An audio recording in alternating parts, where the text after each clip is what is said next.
esse amparo até para dizer, não, as modificações têm uma certa justificativa ou não tem. Vocês não são obrigados a aprovar, referendar o que a comissão diz, porque a comissão é consultiva, mas ela tem o direito e o dever de ser escutável. Exatamente isso aí.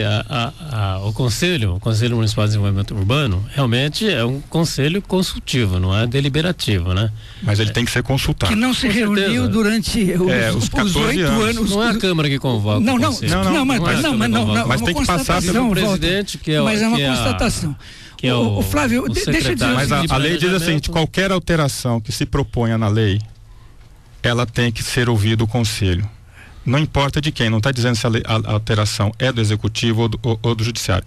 A Câmara tem assento lá, então ela tem por obrigação, como ela criou a lei, ela tem por obrigação consultar e passar. Isso então, é uma questão ética, né? É uma sociedade que não respeita os seus próprios ordenamentos, ela é complicada. Olha, em suma é o seguinte, eu acho que a grande responsabilidade, caiu nas costas da Câmara, grande responsabilidade hoje com relação à lei de zoneamento está na Câmara. Eu acho que a Câmara tem que entender esse momento histórico, importante. Por quê? O que acontece? Fez-se a lei de forma isolada, sem consultar a Câmara, sem chamar os diversos setores da comunidade.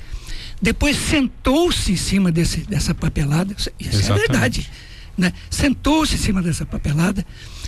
Quando, na verdade, a lei de zoneamento, essa proposta de lei de zoneamento devia ser construída com as partes interessadas.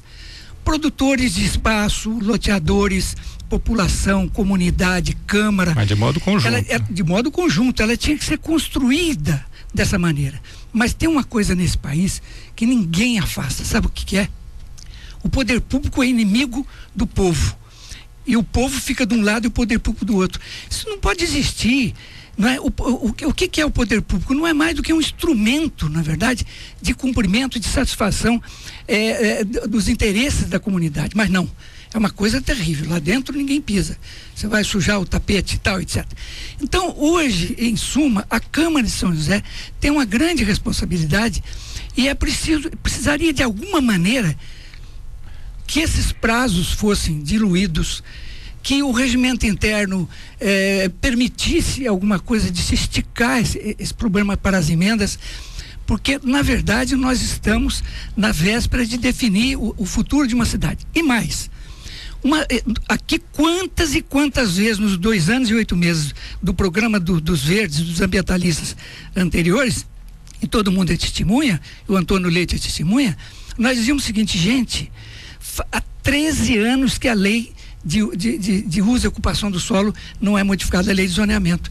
Ora, 13 anos para São José é um século. 13 anos pode ser um tempo razoável para Caçapava, Xiririca e tudo mais. Para São José é um absurdo.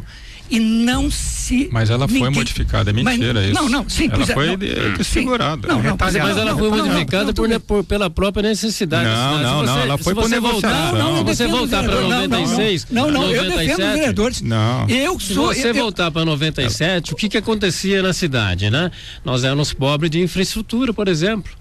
Então você precisava adensar mais aqui no centro. Por quê? Porque você não tinha escola, você não tinha UBS, você não tinha linha de ônibus, não tinha asfalto.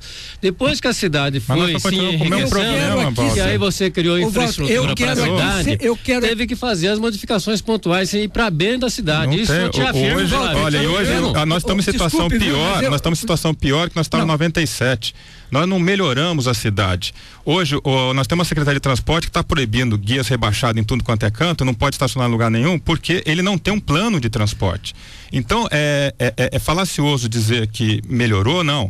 O que eu mais vi foi, desde 97, foi transformar a questão da lei num balcão de negócio.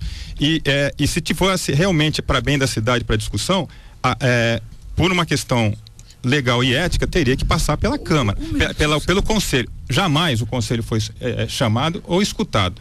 E todas as alterações foram praticadas pela Câmara. E a mesma agora, essas emendas individuais, onde a gente não tem acesso a isso, a gente vai receber um presente que a gente não sabe o que é. Sim, Walter, deixa eu só terminar meu pensamento rapidamente, para dizer o seguinte, eu advogo, eu defendo nesse particular a Câmara dos Vereadores pelo seguinte, 13 anos A cidade é um ser vivo, gente, todo mundo sabe disso. O que pode aqui hoje, amanhã não pode, etc, etc. O que acontece? A comunidade pressionava o vereador, o município, essa que é a grande verdade, São José é uma cidade de planejamento zero, o município não se tocava, e os vereadores, recebendo pressão dessa e daquela outra comunidade, foram modificando. É um erro? É um erro. Daí que a Câmara deveria ter tomado a iniciativa de, afinal de contas, dizer, prefeito, nós precisamos rever isso logo. Nós ficamos 13 anos e nós dizíamos aqui, deplaterávamos tudo mais. Também com a secretária de planejamento que tinha em São José, Deus que me perdoe, né? Agora, só para terminar a volta, eu acho o seguinte, que a Câmara hoje precisa de alguma maneira não só se debruçar sobre essa discussão, mas efetivamente encontrar uma maneira de compensar agora os erros do passado. E só para fazer uma observação, além dessas que foram feitas aí, que é o seguinte, a cidade está construindo uma cidade para automóvel. Exato. Afastamento de 10 metros aqui, 15 metros. Olha, eu participei de uma reunião na Associação de Arquitetos, o Flávio estava lá. Você sabe que tem. Não, só para dizer o seguinte, você sabe que. Só para terminar, volto. Daí, tudo bem, eu vou sentar quietinho lá e vou ouvir o voto. Mas para dizer o seguinte, tem algumas ruas, para usar aqui de uma imagem, que você pode construir uma parede só. Só pode construir uma parede. De tal forma se restringiu para quê? Para o carro, para o automóvel. A gente vai para um pequeno intervalo, 8h27, mas tem um recado aqui do Jefferson. Bom dia, ouvintes, bom dia, Walter, Flávio, Marcos, todos presentes.